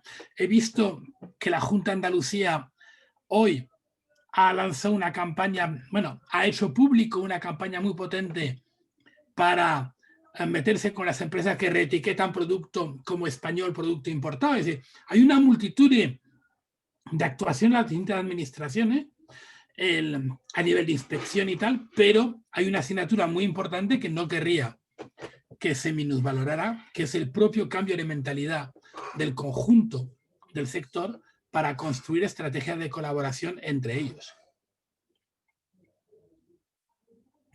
He dicho. Hay también algunas preguntas que nos plantean sobre los enfoques, digamos, voluntario o coercitivo, ¿no? de mejorar el funcionamiento de la cadena. Por ejemplo, Macario Rodríguez Entrena nos comenta que quizás es importante tener un marco de referencia a partir del cual trabajar, pero es casi más importante propiciar que pueda haber una tendencia futura de diferenciación en la cadena, por ejemplo, convertirse en un eslabón de la cadena con responsabilidad social corporativa y comunicar al consumidor final cómo considera que todo el mundo merece una remuneración digna. Hay otras personas que hablan de sistemas de incentivos voluntarios, por ejemplo, una ley de incentivos para quienes lo hacen bien y no tan restrictiva y punitiva para todos. En cierto sentido, nos plantea Ana que la ley podría provocar picarescas, mercados paralelos, stocks de productos sin vender, etiquetados fraudulentos. Bien, no sé quién se atreve un poco a contestar estas inquietudes.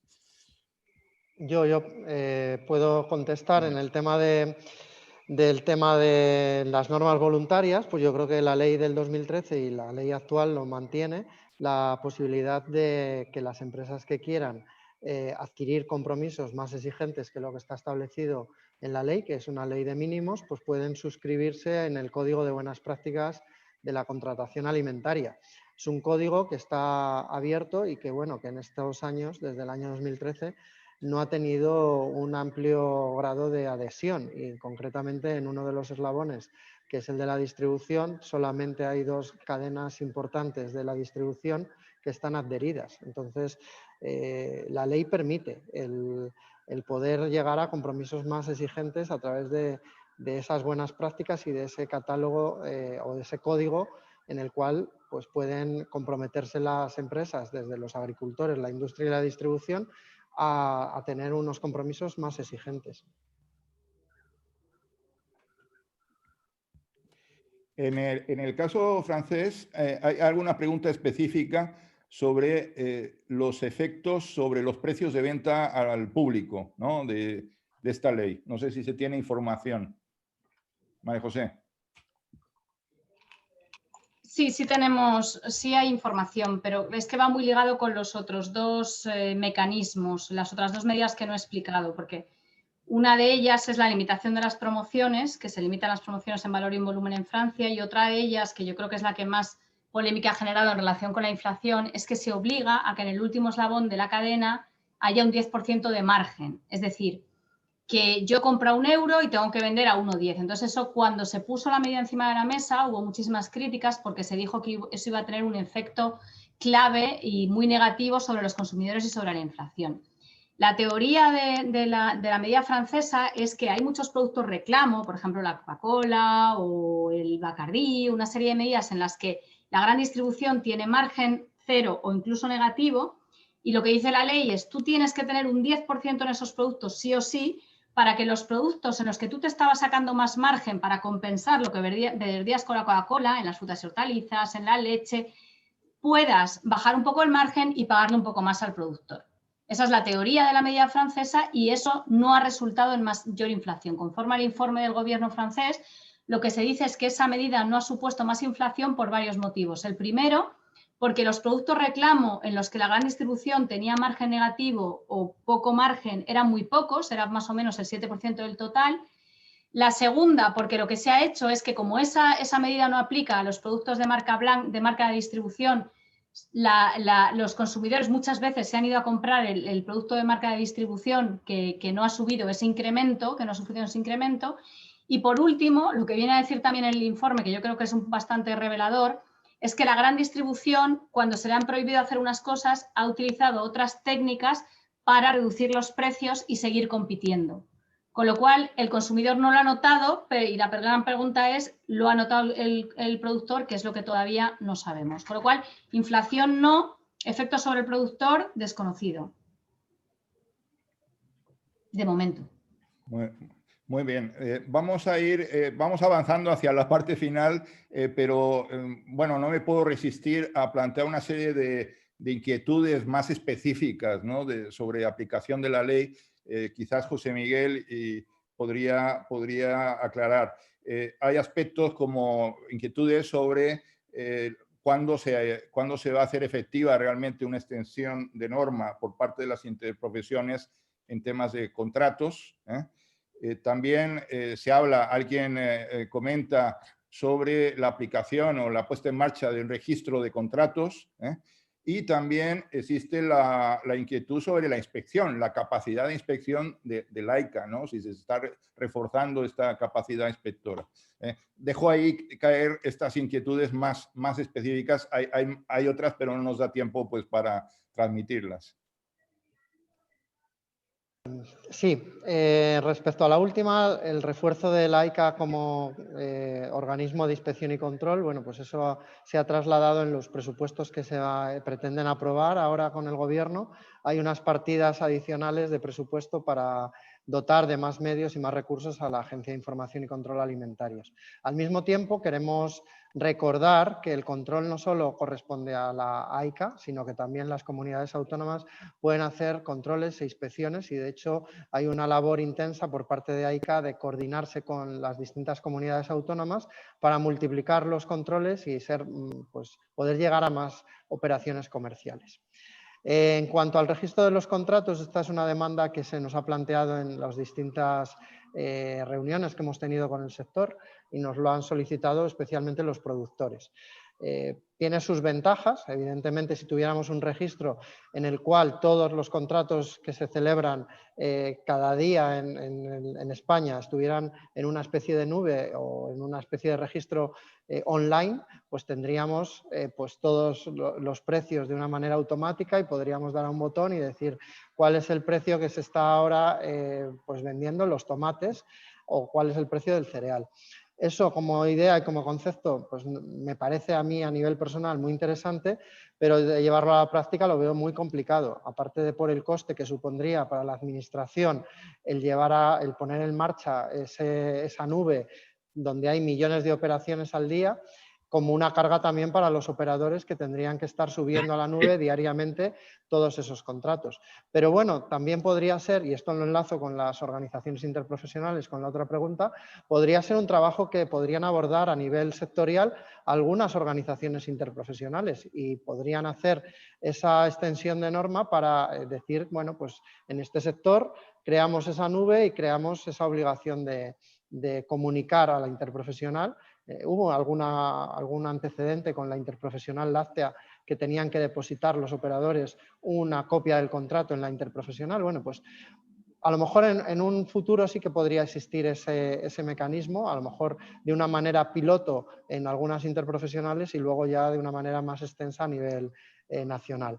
Y la posibilidad que comentaba José Antonio García de Ailimpo, que lo he leído, de la extensión de norma de los contratos, es complicado porque tenemos reticencias por parte de la Comisión Nacional de los Mercados y la Competencia a que todos los operadores de un sector obligatoriamente les impongamos por extensión de norma el utilizar un único modelo de contrato. Entonces, bueno, ahí la línea roja no la pone el Ministerio, sino que la ponen las normas de competencia. Gracias. Antes de pasar a la ronda final, es que no me resisto. Voy a reinterpretar unas preguntas y las voy a formular a mi manera, a María José. Estás en la atalaya de la OCDE. Hay distintas normativas. Entonces, hemos visto aquí en esta sesión pues como dos enfoques, el enfoque español y el enfoque francés, ¿no? De abordar el problema. En esa comparativa internacional, ¿cuál crees que tiene más adeptos en los países de la OCDE? ¿Hay más adeptos a uno u otro enfoque? Bueno, yo creo que en el ámbito de la OCDE no hay ningún informe en este sentido. Ahora se está empezando a trabajar un informe en el marco del programa de trabajo 21-22 que habla de equilibrio en el mercado, que probablemente aborde un poco ese debate, pero todavía sería interesante, que todavía les digo que no se va a hacer ni tampoco en el marco de ese estudio, sería interesante ver qué otras herramientas hay en otros países, en los 37 miembros de la OCDE. Yo creo que el enfoque tiene que depender mucho también de cómo esté de madura la situación, ¿no? en un determinado país. Yo creo que en España hemos sido pioneros, llevamos trabajando desde 2013 y, como decía José Miguel, pasamos del trato al contrato en 2013 y ahora se ha ido un paso más. Hay en países donde eso todavía no está, entonces es muy difícil. Hay que ir al ritmo al que te marca la situación de cada uno de los países. Ya te digo que lamentablemente en la OCDE no existe ningún estudio, ningún informe que recopile cuál es la situación de los principales países de la OCDE, ni por tanto que nos pueda permitir saber cuál tiene más adeptos. Bueno, pues una idea para un estudio para economistas agroalimentarios. Perfecta. Así que, bueno, vamos a cerrar, no a ir cerrando, pero vamos a cerrar con una intervención final de cada una de las personas que ha participado en este panel. Había una pregunta genérica al principio de todo el debate. Nos preguntaban qué era lo que faltaba y lo que sobraba en la ley de la cadena alimentaria. Entonces, no sé si esto os puede guiar en lo que podría ser la intervención final. ¿Qué falta en la ley de la cadena alimentaria y qué podría sobrar, ¿no? Si sobra algo en esta ley? Así que sigamos un poco el orden. José Miguel, empezamos por ti de nuevo. Vale, muy bien. Bueno, yo quiero, para concluir, remarcar que el objetivo principal de esta modificación de la ley de la cadena es construir una cadena de valor desde abajo hasta arriba en la que todos los operadores pues, tengan en cuenta pues, sus costes de producción. Y en ese sentido yo creo que es la primera vez que se aborda en el ámbito de la ley de la cadena el tema de los precios a través de los costes de producción. ¿Qué le falta y qué le sobra? Bueno, pues yo creo que le falta tiempo para que los operadores la vayan conociendo y vaya pues aplicándose. Y yo creo que pues no le sobra nada. ¿Qué voy a decir yo que la he elaborado? Está claro. Isabel. Sí. Bueno, yo la verdad es que no me siento muy con los argumentos suficientes o con el conocimiento suficiente como para decir qué es lo que le falta y qué le sobra a la ley. Sí que me gustaría acabar o remarcar lo necesario de la ley, lo necesario de regular de que exista un marco regulatorio de las prácticas comerciales. Me parece que eso contribuye a la transparencia y contribuye a evitar determinadas situaciones, y también la importancia, que ya lo han dicho algunos compañeros en esta mesa, de otros instrumentos existentes para tratar de equilibrar la cadena de valor, ¿no? Que no es el único instrumento, y yo creo que a veces se olvida esto. Y nada más. Muchas gracias. Gracias a ti. María José. Yo como funcionaria del Ministerio de Agricultura, como no puede ser de otra manera, a mí no me sobra nada en esa ley, solo faltaría. Sí que creo desde el punto de vista de perspectiva un poco más internacional, que lo que está claro es que cuando se presentó esa ley, la situación, o sea, hay problemas y hay que buscar la manera de resolverlos. Entonces yo creo que desde las administraciones tenemos que estar ahí para intentar buscar soluciones, pero también para evaluar si nuestras soluciones después de un tiempo han sido o no han sido buenas. Y yo creo que desde el punto de vista de la administración tenemos que también, una vez que haya resultados, yo creo que ahora no se puede valorar nada porque no tenemos tiempo, ni de la francesa casi ni de la española, pero yo creo que sí que es importante aprender a realizar evaluaciones con el futuro y a ser críticos tanto en lo bueno como en lo malo, lo que ha funcionado como en lo que no ha funcionado, y mejorar con el tiempo aquello que sea necesario. Gracias. Estamos en Europa, hemos vivido un momento en que predominó con el thatcherismo y la ola del liberalismo reaganiano y tal, predominó el libre mercado entendido como el libre zorro ni el libre gallinero, ¿no?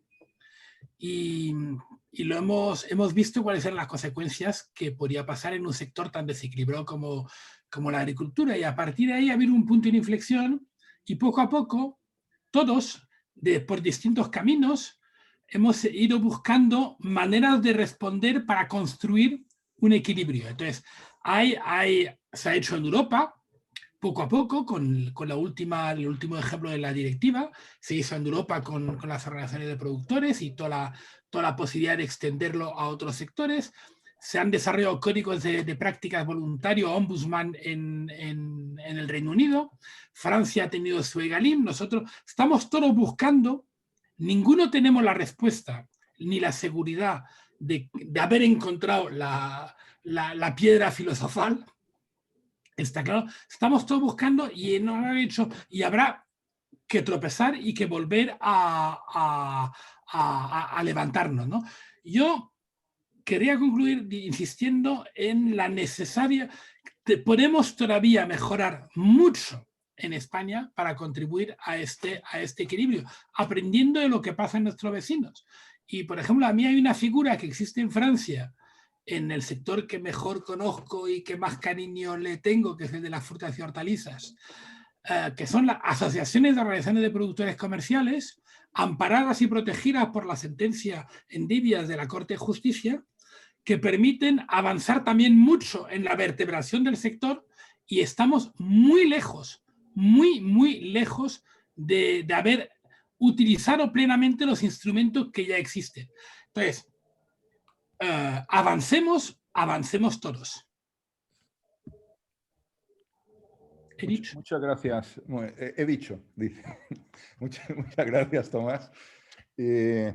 Bueno, pues estamos ya cerrando. Por tanto, creo que ha sido bastante completo y nos ha dejado con muchas ganas de más, de saber más, pero sí que nos ha servido esta sesión pues para perderle el miedo un poquito a esta reglamentación, para entender que se va adoptando pues, quizás un criterio de cautela, pero de mejora progresiva, que quizás no sea el último cambio legislativo que se realice en esta normativa, que además se va a evaluar, se va a continuar evaluando y se va a ver el impacto sobre los precios de venta al público, también sobre el sector, y que también hay que hacer un gran esfuerzo de explicación, porque hay mucho lío con respecto a esto de los costes de producción. Mucho lío, quiero decir, hay cierta confusión, pero en parte es confusión porque todavía se tiene que hacer pedagogía